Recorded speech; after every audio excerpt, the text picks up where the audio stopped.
Now, the development of Uganda's manufacturing sector occupies an increasingly important place in the economic development of this country's economy. Now, on Business Today, we host the Executive Director of Uganda Manufacturers Association, Mr. Sebagala Chigozi, who is going to share with us different ideas about business in Uganda. Could you please tell us the current state of the manufacturing industry in Uganda today? Thank you. The position as of now, as of today, in the manufacturing sector is fairly good, except with what is commonly known by everybody now, as far as the depreciating selling. Otherwise, we are experiencing day-to-day expansion in different sectors, and indeed with different manufacturers, which is a good sign in as far as this country and the economy is concerned. Of course, you know that expansion goes with increased taxes, as far as paying taxes by those members is concerned to government. But at the same time, on the other hand, members of the community benefit because the more we expand, the more we get people on board in terms of employment. Of course, we also increase our profits as we move bigger or grow bigger. But of recent, we've got that one of the biggest challenges in the season.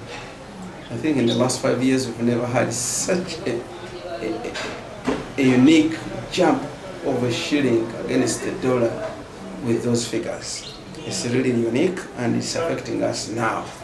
We can't, most of our industry is basically based on imported raw materials.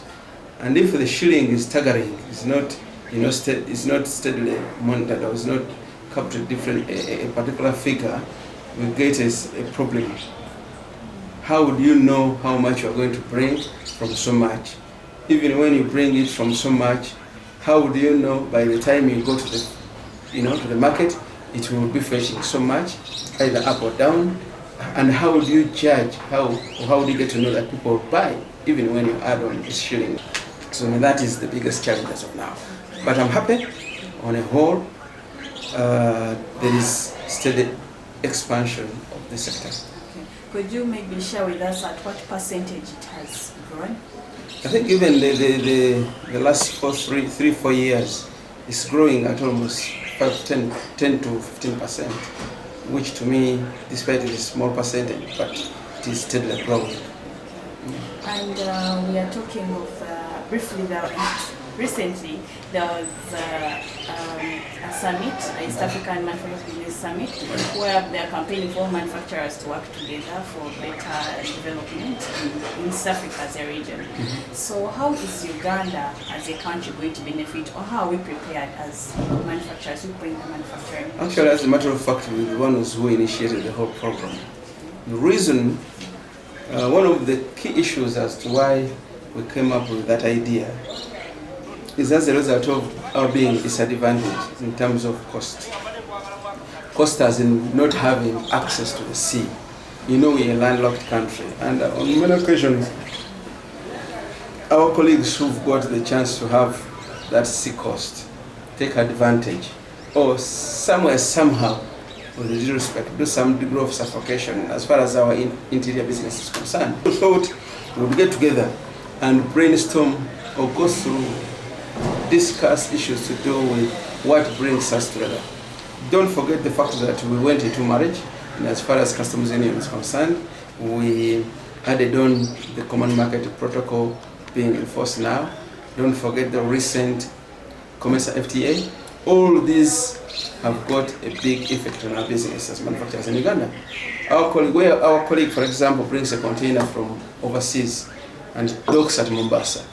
He may have his factory right 5 kilometers away from the port, while a Ugandan is having the same container to move from Mombasa to Kampala 800 or 900 kilometers away.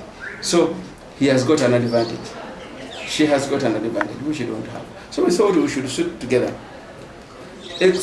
dialogue on issues that bind us together in terms of challenges, in terms of tariffs, in terms of implementing the common market protocol, barriers, etc. And that's what dominated this business. If you were there, you might have realized that we dialogued on issues to do with NTPs. We went into details in as far as how we can eliminate NTBs for good is concerned. And each of us was bringing his issues. And the members were saying, you do this, do the other, do this, do that. Because we are a manufacturing fraternity at our level as manufacturers, it is easier for us to agree at our level and only present or submit our resolutions to the Council of Ministers. If we have already agreed and we are talking the same language, it makes their work easier. Rather than going to the Council of Ministers with my issues and we only fight at that level, which is not good. So basically that's what we're doing. Don't forget also that there are issues to do with the specific items mentioned. For example, the issue of sugar that have been, an issue for quite a good period of time, and to a large extent, members of who were in that forum, that workshop or conference, got to know how much Uganda imports or gets in terms of issues we sell to Kenya, while at the same time what Kenya gets from what they sell to us, which was not commonly known. So everybody got to sympathize with us. If they are getting only 150 million US dollars against 780 or 800, there should not be any barrier to their few items going to Kenya and stuff. So all those issues we try to look through and see how this we can solve them. In other words, it's going to remove all the barriers that have been. We're optimistic. And what should Ugandans anticipate therefore in terms of making our businesses better and better, crossing the borders? We don't hope to get any more hurdles after the summit, because we try to actually get all those who are concerned to be there, so that they hear it from the horse's mouth, hearing it from a real manufacturer, not even hearing it from the ED of UMA, but the person in the field himself. They know more how what they go through to achieve or to produce what they produce. So we think this time around the hurdles will not be there or will be minimized. And we even tackled on issues, what brings up these other new barriers every time and again. We solve this one, another one comes up. What could be the issues in there? So we try to even look at that and think this time around the rate at which new barriers are coming on board will definitely go down. And you earlier talked about the dollar being affected by the dollar.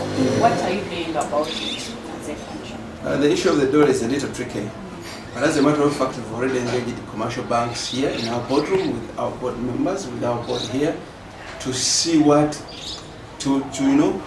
to discuss issues concerning the depreciation of the shilling. And we had some issues actually, where we agreed that the commercial banks go and dialogue with Bank of Uganda and Ministry of Finance at their level first.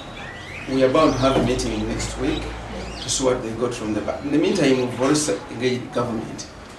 We are telling them if the dollar is not, the dollar issue is not tackled properly, it might bring out issues to do with, restructuring our businesses, unemployment, less taxes to government, etc. It has got so many implications. And of course, you can't project if you don't know what you will get out of whatever you spend. You need to be certain, at least to a certain extent, that this little or this much will fetch me this much or this little. And how are you encouraging the small-scale industries to join in, or are they going to be affected in any way after becoming a regional market? Yes, no. Yes, in a way that nobody is meant to be, at one level forever and ever. Well, you start at, yes, they keep growing. You might be a small scale now, tomorrow you will be a large scale. So, while you will not necessarily be affected now because you're small scale and you have a ready market locally, tomorrow you will be a large scale and you will need that external market. So it affects both. But as of now, many of them small scale are not basically affected by the external markets because what they produce is basically 100% consumed within, and to them that is good enough. And since it's becoming a larger market, East Africa as a whole, definitely there are going to be things like counterfeits, they will definitely not miss. What measures are you putting to fight that counterfeit product? We are actually not putting the measures ourselves as UMA. We only advocate and lobby government to make sure that those security, regulatory measures against such malpractices. We've got institutions which are mandated to do that. For instance, Uganda National Bureau of Standards is mandated to do that, and I believe they're trying their best. But we are telling government that as much as UNBS is doing it, they need to be more facilitated, because there are so many porous endpoints. Really, they are manning only 21 against 54, which is a little on the lower side. So we help them try to identify those who are not doing the right things in one way or another. They are mandated to do that, and we are working together. Actually, even this morning you've been here with us. The whole board of UNBS has met with the whole board of UMA, basically to see how we can work together. You've heard it from the Executive Director of Uganda Manufacturers Association, Mr. Sibagala Kizezi. There is a lot of potential in Africa and East Africa as a region. We should anticipate for the best. I've been your host, Kara Ashaba. Stay tuned to Business Today.